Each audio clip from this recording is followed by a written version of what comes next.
today is gone. But don't make a fuss, mission's not yet done. Here comes a brand new day, lots of happiness, we all wish the best of things. A new day brings.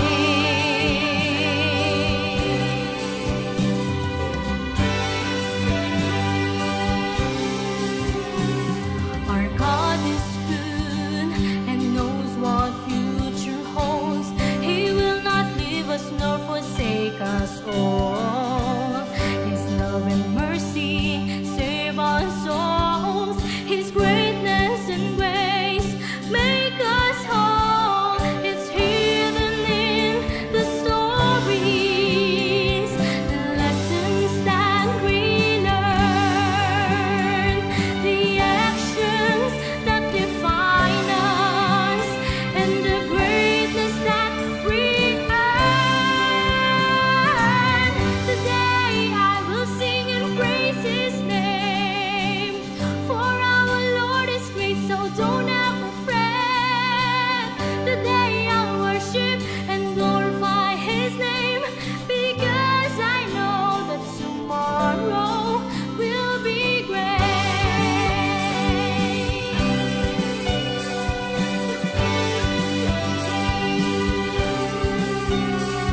Our God is good and knows what future holds. He will not leave us nor forsake us all. His love and mercy save our souls.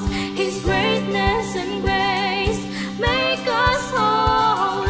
It's hidden in the stories, the lessons that we learn, the actions that define us, and the greatness that we earn. Today I will sing and praise His name, for our Lord is great, so don't ever fret. Today I'll worship and glorify His name, because I know that tomorrow will be great.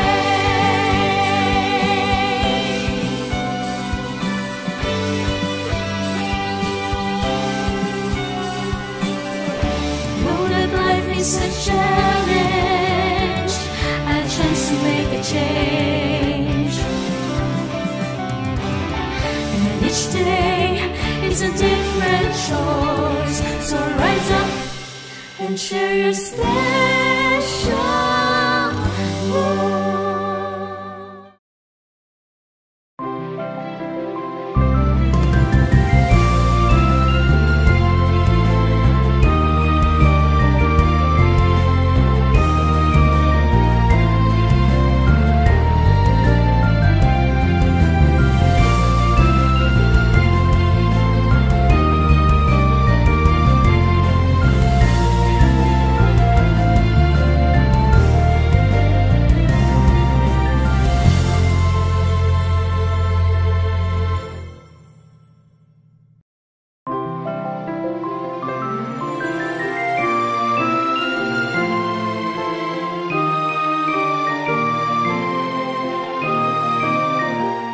Magandang gabi sa aming mga viewers. Palagi man po namin nasasabi na kung meron man po tayong nadarama na ulak sa ating kalooban, maging sa ating buhay, at nais natin na ito ay mapunan, nakahanda po ang Diyos na tayo ay tulungan. At sana po, tulungan kami na maging kasangkapan dito po sa programang Full Life.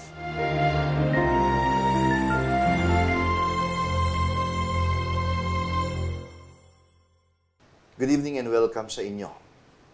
Lagi po namin hinihiling sa Panginoon na marami pa ang maabot ng programang Full Life. At naniniwala kami na ang marating ito ay isang journey na hindi maikli o malapit na destination. Pero sa tulong ng Panginoon at ng Kanyang Ebanghelyo, umasa tayong lilikha po ito o huhubog ng kasangkapan ng Panginoon na makakasama natin, natutulong at maaasahan kung ang pag-uusapan ay ang power of loyalty and unwavering o di matatawarang suporta sa ating buhay paglalakbay. Kaya naman, samahan niyo po kami sa kaunting oras na ma-inspired sa isang kwento na umantig sa mahaba at maraming henerasyon at patuloy na nagbibigay ng inspirasyon sa atin ngayon. Ang topic na, I've got your back. Ang simpleng phrase na ito ay naglalarawan ng tunay na kapanatagan ng isang tao. Kung ikaw ay sabihan ng mga salitang ito, nasabihan ka na ba ng sino man kaibigan ng mga pangungusap na ito? Bakit kapanatagan? Kasi katulad din ito ng isang pangako. Opo, yun bang commitment to stand by someone na kahit ano man ang mga hamon na kanilang kinakaharap ay hindi iniwan ang isa't isa. Tuklasin natin sa kwentong ito ang buhay ni Ruth at Naomi. Atin pong pasimulan. Ang sitwasyon po ay mabasa po natin sa Ruth 1:3.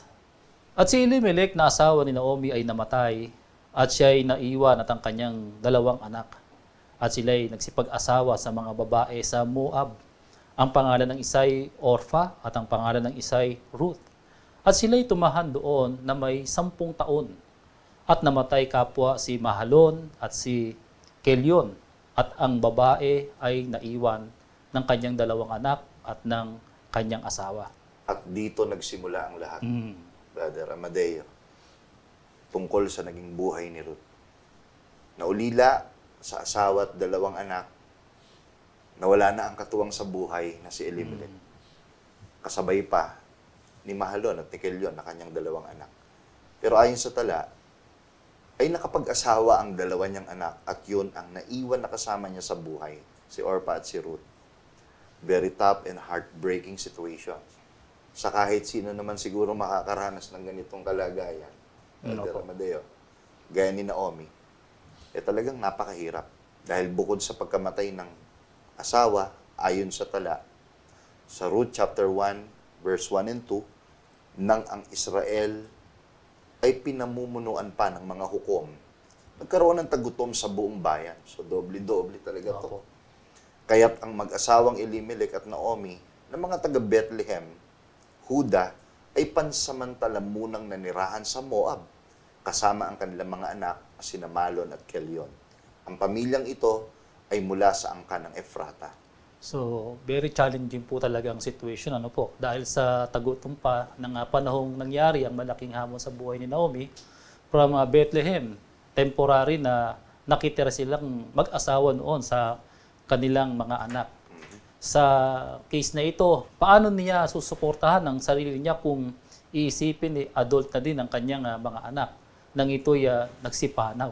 So, ilang taon si Naomi para mabuhay na mag-isa, di po ba? Di madali. Oo. Kaya may sapat bang plataforma ang gobyerno noon para siya ay suportahan? Hindi lang po yun, mga kaibigan, maging ang 2 niyang manugang na obligasyon ng kanyang mga anak. Hindi kakaunti sa ating pong panahon ang meron pong ganitong mga sitwasyong pinagdaraanan. Kung ang gobyerno po ba sa ating pong panahon, meron pong tulong sapat para po sa mga ganitong issue. At ibang issue pa po yung daughter-in-law Kasi may mga bansa po na ganyan. May programa man, ibang usapan pa rin pagka manugang na po ang involved. Kaya to all our viewers, hindi po matatala sa Biblia ang mga pangyayaring ito nang wala pong dahilan. Ang Diyos, mga kaibigan, kaya tayo po ay magpatuloy at alamin po natin ang mga pangyayari. So ito po mga kaibigan, namatayan ng katuwang sa buhay. Mga anak, marahil ay nakakatulong niya na din. Opo. Tandaan po natin, hindi biro na tagutom ang nangyari sa original niyang bayang pinagmulan. Tapos, temporary sanang makikitira. Napakahirap talagang sitwasyon.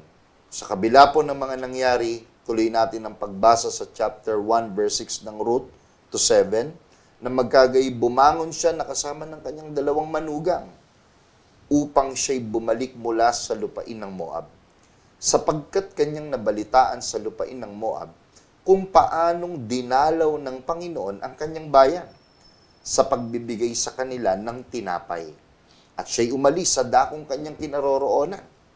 At ang kanyang dalawang manugang na kasama niya, at sila'y yumaon upang bumalik sa lupain ng Huda. So from Moab, ay nakarating ang balita na sa lupain sa Bethlehem, na doon originally galing si Naomi at ang kanyang pamilya, nagkaroon ng magandang balita ng masaganang ani. Kaya she decided na bumalik doon. Nung una, ayon sa tala, ay kasama niya ang mga manugang niya na babalik sa Huda. Opo. Bantayan po natin ang mga kasunod na pangyayari kasi until ni-reveal ni Naomi ang laman ng puso niya sa dalawa niyang manugang. Sa verse 8, pakinggan po ninyo. At sinabi ni Naomi sa kanyang dalawang manugang, kayo yumaon na bumalik ang bawat isa sa inyo sa bahay ng kanyang ina. Gawa nawa kayo ng magaling ng Panginoon, na gaya ng inyong ginawa sa mga namatay at sa akin. Ipagkaloob nawa ng Panginoon na kayo'y makasumpong ng kapahingahan, bawat isa sa inyo sa bahay ng kanyang asawa, nang magkagayoy kanyang hinagkan sila, at inilakas nila ang kanilang tinig at nagsiiyak. So ito po mga kaibigan, no? Ang kahilingan ni Naomi sa kanilang paghihiwalay, una ay ang hangaring kung paano siya pinakisamahan ng kanyang mga manugang na mabuti. Opo. Kahit sana sa pagbabalik ng dalawa niyang manugang sa kanilang mga biological parents, yung mabuting pakikisamang ginawa sa kanya, Brother Amadeo, Opo. yun din yung gawin nila sa kanilang biological parents. Isa pa ay ang kahilingang sana sa pahintulot ng Diyos ay makapag-asawang muli ang dalawa niyang manugang. Hindi po talaga madaling desisyon kung Apo. isipin po yung mga bagay na ito. Pero hindi ang nasa isip ni Naomi ay sarili niyang kapakanan ang kanyang sinasabi. At alam niya na mas mapapabuti pa yung kanyang dalawang manugang sa piling ng sarili nitong mga magulang sa halip na manatili sa kanya na mag-serve bilang kanilang biyenan. Opo, kung iisipin, matanda na talaga rin siya, di ba? Opo. Kaya si Naomi bilang byuda ng panahon na yun, para ipasya na mag-isa na lang at di na abalahin po yung future ng kanya pong mga manugang na tinuring namang talagang mga sarili niyang mga anak. Kaya imagine po natin mga kaibigan, talagang iyakan talaga ito. At talagang masabi po natin na ang magiging ending ng tagpong yon, pero ayon sa kasunod na pangyayari, tugon po ni Orpah at ni Ruth na kanyang mga manugang. So bantayan po natin mga kaibigan kasi habang nag-uusap si Naomi at dalawa niyang manugang, Opo. hindi natin pwedeng baliwalain yung damdamin ni Naomi sa lahat ng nagiging sagot niya dun sa kanyang dalawang manugang. Tuloy po natin. Basahin po natin sa Ruth chapter 1 verse 10. At sinabi nila sa kanya, hindi, kundi kami ay babalik na kasama mo sa iyong bayan. Opo. So yun po, Brother Amadeo. Oo, kaya malinaw ang tugon po. Talaga nga, hindi po sila payag.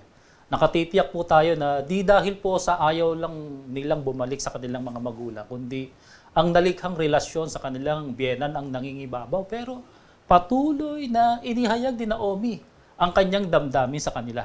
Yun, napaka-eksakto po nun. Dahil kung titingnan po natin, how many years na nagkasama-sama rin po sila? 10 taon 10 taon. Kaya yung nabanggit nyo po, yung nalikhang relationship between yung mga manugang at ni Naomi. Tuloy po natin, mga kaibigan. At sinabi ni Naomi sa verse 11, kayo'y magsibalik mga anak ko. Bakit kayo yayaong kasama ko? May mga anak pa ba ako sa aking tiyan na magiging inyong mga asawa? Ibig sabihin ni Naomi, hindi na ako magkakaanak. Opo. Para mapangasawa nila. Di ba, Brother Amadeo? Tuloy po natin sa verse 12 to 13.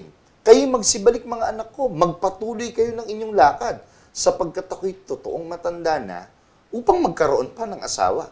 Kung aking sabihin, ako'y may pag-asa, kung ako'y magkaasawa man ngayong gabi, at ako'y magkaanak man, maghihintay kaya kayo hanggang sila'y lumaki? Magbabawa kaya kayo na magkaasawa? Wag, mga anak ko, sapagkat daramdamin kong mainam dahil sa inyo, sapagkat ang kamay ng Panginoon ay nanaw laban sa akin. Ibig sabihin, nawala. Yung pagtingin ng Diyos sa kanya, ayon sa kanyang interpretasyon. Para bang ang binibigay niyang kahulugan, wala nang pag-asa na maibibigay siya sa kanyang dalawang manugang. At hindi naman siya makapag-aasawa pa para magkaroon ng anak na magiging asawa nila. Tunghayan pa po natin itong ating pong napakagandang pag-aaral. Magiging ang negatibong kaisipan ay di naiwasan dahil nga sa bigat ng nararamdaman. Halo-halo na kasi, di ba? Totoo po. Talaga nga, masabi po natin na ang isiping pinabayaan siya ng Diyos. Mabigat po talagang dalhin po yun dahil sa kanyang kasawian at mga naging karanasan. Kaya para kay Naomi, ang payagan yun ang mangyari sa kanyang dalawang manugang ay gaya ng isang mapait na gamot na mahirap lunukin. Sa part niya. Opo. Kaya tunghayan po natin dito po sa verse 14. At inilakas nila ang kanilang tinig at nagsiiyak uli. At hinagka ni Orpha ang kanyang biyanan. Ngunit si Ruth ay yumakap sa kanya. Kapansin-pansin po ito. Dahil sa pagpipilit ni Naomi na ipahayag yung damdamin niya sa kanyang dalawang manugang na mas magiging okay yung situation nila. Natanggap man ng isa, si Orpha, ang sitwasyon, pinasya niyang sundin ang desisyon ng kanyang biyanan na si Naomi. Hindi para hatulan po natin, ha? Kasi ang kanyang pagpapasyang iwanan ng biyanan, parang mas less loyal siya kay Naomi kung ikukumpara kay Ruth. Mga viewers, napakaraming aral lang ating makikita at matututunan. Pwedeng, yun nga, nasabi ko, pwedeng masabing less loyal si Orpha kay Ruth. Pero may iba't ibang priority tayo behind our decision sa buhay natin. May nawawala at kung inaasahan mong manatili, wala tayong magagawa kundi i-consider ang mga pangyayari. Ayon sa tala, hindi lang naman si Ruth ang lumuha, maging si Orpha. Di ba? Opo. Kaya kailangan din nating tanggapin ang anumang pong kapasyahan ng iba. Pwedeng isipin na naghahalo ang emosyon ni Naomi at ng kanyang mga manugang. Kumbaga sa kasabihan, tulak ng bibig, kabig ng dibdib. Ganun yun nangyari. Opo. Di ba? Pero ganun talaga. Hindi lang naman tayo ang may priorities, kundi maging ang mga taong nakakasama natin sa buhay na nagtutulak sa kanilang magpasya. Kaya after all past decision, sabi ni Naomi, basahin ko po sa Ruth chapter 1 verse 15. At sinabi niya, narito ang iyong hipag. Ay bumalik na sa kanyang bayan. At sa kanyang Diyos, bumalik kang sumunod sa iyong hipag. Consistent nga ba ang pasya ni Naomi? O may kasama ring pag-aalala nang sabihin niya kay Ruth na kanyang manugang ang mga bagay na ito? Sa ganitong sitwasyon ng buhay, mga kaibigan, mas mabuting isipin at tanggapin nating nasa kontrol ng Diyos ang lahat. Amen. At huwag isipin ang sino mang pinagdaraanan ay mananatili na lamang sa gayong kalagayan, di ba? Di ba nga sabi sa verse 13, naisip nga niya, dahil sa sakit ay tila pinabayaan siya ng Diyos. Sa ibang version po ng talata pong ito, sa Contemporary English Version, ang nakasulat po doon, because the Lord has turned against me. So hindi talaga may iwasan yung ganong naramdaman ni Naomi. Dinaranas man natin ang ganitong kalagayan, nakakapag-isip man tayo ng lagpas sa dapat nating isipin. There are people in our lives who come and go. Opo. The reason? Para makapag-reflect din tayo sa sarili natin. May reason kung bakit dumating at may reason din kung bakit nawawala at kung bakit temporary lang ang kanilang naging presence sa buhay natin. Tandaan po natin, mga kaibigan, kakasangkapan ang Diyos ng tutulong sa atin para unti-unti po tayong makabangon sa ating pong mga pinagdaraanan o sitwasyon sa ating pong buhay. At isa ito sa pinakamabuting solusyon. Opo. Gaya ng topic natin. Ino-offer talaga ng Panginoon ngayon ito sa atin. Mga kaibigan, pakinggan niyo po sa Ruth chapter 1 verse 16 ang solusyon sa ganitong kalagayan na posibleng pinagdaraanan at pagdaraanan ng marami sa atin. At sinabi ni Ruth, huwag mong ipamanhik na kita'y iwan at bumalik na humiwalay sa iyo. Sapagkat kung saan ka pumaroon ay paroroon ako. At kung saan ka tumigil ay titigil ako. Ang iyong bayan ay magiging aking bayan at ang iyong Diyos ay aking Diyos. kung saan ka mamatay, ay mamamatay ako at doon ako ililibing. Hatulan ako ng Panginoon at lalo na, maliban ang kamatayan ang maghiwalay sa iyo at sa akin. At nang makita ni Naomi na mapilit ng pagsama sa kanya, ay tumigil ng pagsasalita sa kanya. Kaya kahit po pinili po ni Orpha, isa sa mga manugang ni Naomi, na ang kanyang pasya po ay di na manatili sa piling ni Naomi at bumalik na sa talagang kanyang bayan, kahanga-hanga naman ang naging pagpapasya na ginawa po ni Ruth. Apo. Napaka-rangal na kapasyahan po ito, mga kaibigan. Higit pa sa commitment ng ordinaryong magkaibigan. Opo. Kaya talaga masabi po natin, ganito ang damdaming nalikha at pinahayag ni Ruth kay Naomi. Hindi karaniwang pahayag po ito, mga minamahal naming mga kaibigan. Masabi po natin sa programang ito na ang kanyang mga salita ay pawang may lakip o may kasamang pananampalataya. Kaya sinasalita niya ito ng buong damdamin at buong puso sa kanyang biyenan. At ang pagsama ni Ruth kay Naomi ay hindi lamang po magpapalit ng lilipatan kundi ito po ay lilikha ng malalim na ugnayan nila bilang magbiyenan. Sapagkat ang mga pahayag na ito ni Ruth, unang-una sa kanya pong sinabi, kung saan pupunta ka, doon din ako pupunta. Sinasabi po ni Ruth sa mga salita pong ito, no matter what, I've got your back. Kasi talagang hindi niya iiwan ang kanyang biyenan. Kaya nasabi niyo po niya ang mga bagay na yaon. Pangalawa po, sa bagay na mahalaga sa kanyang mga sinabi, kung saan ka titira, doon na rin ako titira. I've got your back. Talagang masabi po natin na meron siyang sariling tahanan, may sarili siyang bayan, pero hindi yon ang kanyang napili, kundi kung saan pupunta yung kanyang biyenan, doon din po siya pupunta at doon siya titira. Pangatlo po sa mga sinabi po ni Ruth sa kanya pong biyenan, kung ano ang bayan mo, yun na rin ang bayan ko. Higit sa lahat, sa kanyang mga sinabi, ang iyong Diyos ay aking Diyos. Mga viewers, kapansin-pansin itong pang-apat. Kung saan ka pupunta, doon ako pupunta. Kung saan ka titira, doon ako titira. Kung ano bayan mo, yun na rin ang bayan ko. Pero, itong pang-apat na kung sino Diyos mo, yun na rin ang Diyos ko. Mga kaibigan, napakahalaga po nito. Si Ruth nga lang ba ang lalong highlights ng kwentong ito na nagpahayag ng isang hindi matatawarang katapatan at maaasahang nakaagapay sa likuran anuman ang pagdaanan? Essentially po, o napaka-importanting ating maunawaan. Inuulit ko, si Ruth nga lang ba ang masasabi nating nakapagpahayag ng damdamin o mensahe kay Naomi na sabihin niyang kung saan ka pupunta, titira, at kung anong bayan mo, bayan ko din. Ibig sabihin, Brother Amadeo, nang sabihin ni Ruth kay Naomi kung ano yung bayan mo, yun na rin ang bayan ko. At kung sino yung Diyos mo, yun na rin yung Diyos ko. Ano talaga exactly ang gusto niyo Talaga sabihin? ibig pong sabihin po nun nais din niyang maging gaya ng kanyang biyenan na ang pinaglilingkurang Diyos ay ang Diyos ng mga Israelita. Kaya kahit na meron po siyang kinikilalang Diyos, dahil siya po isang Moabita, na ang Diyos po nila, kung tawagin po ay si Chemos. At ang Chemos na ito ay ina-associate bilang Diyos ng digmaan o gyera. Hindi na po yun ang Diyos na kanyang kikilalanin. Opo.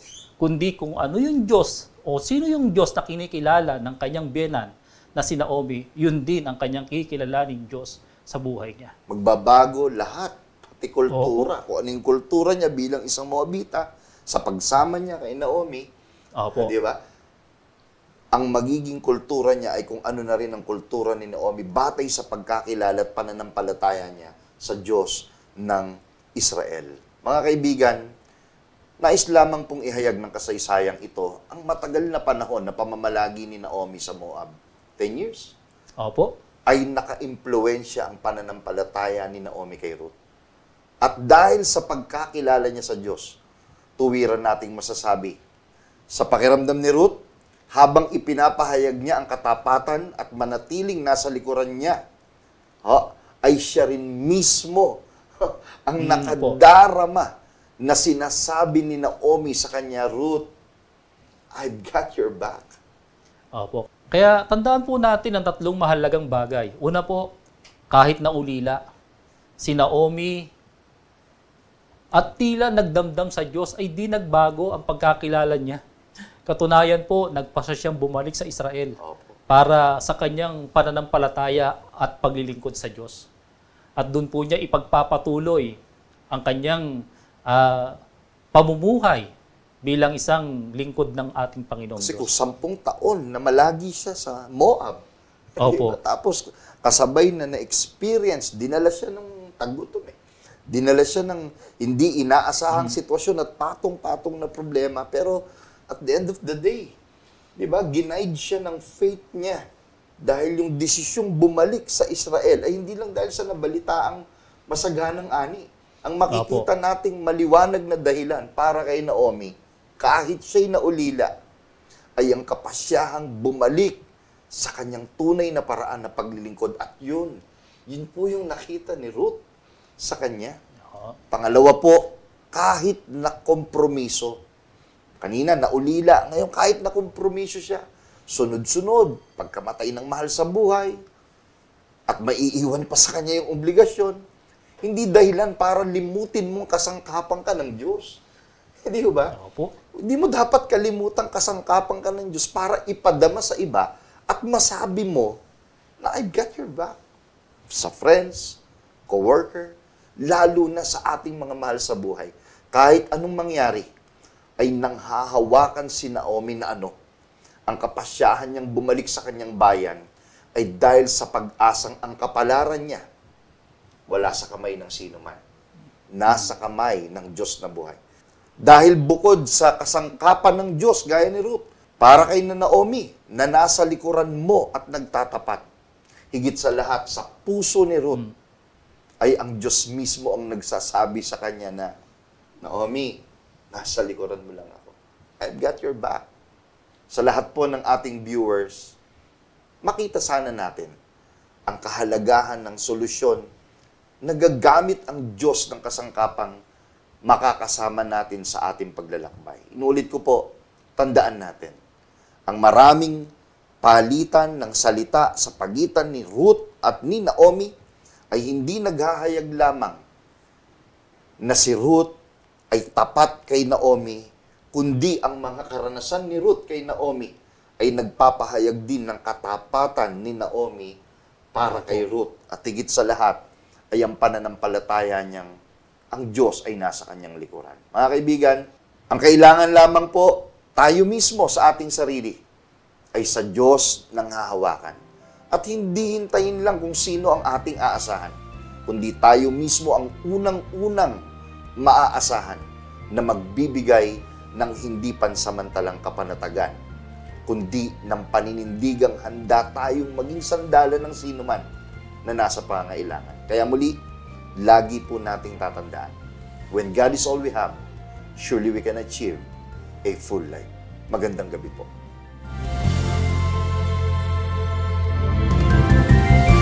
Maraming salamat po sa inyong pagtangkilik sa palatuntunang ito ng Kabanal-Banalang Iglesia ng Diyos kay Kristo Jesus. Kung nais po ninyong mapanood ang iba pa naming programa at upang lubos po ninyong makilala ang Kabanal-Banalang Iglesia ng Diyos kay Kristo Jesus, mag-subscribe sa ating YouTube channel na The Most Holy Church. Bisitahin ang aming Facebook page na MHC Media. At bisitahin ang ating official website na www.mostholychurch.com. Maraming salamat po.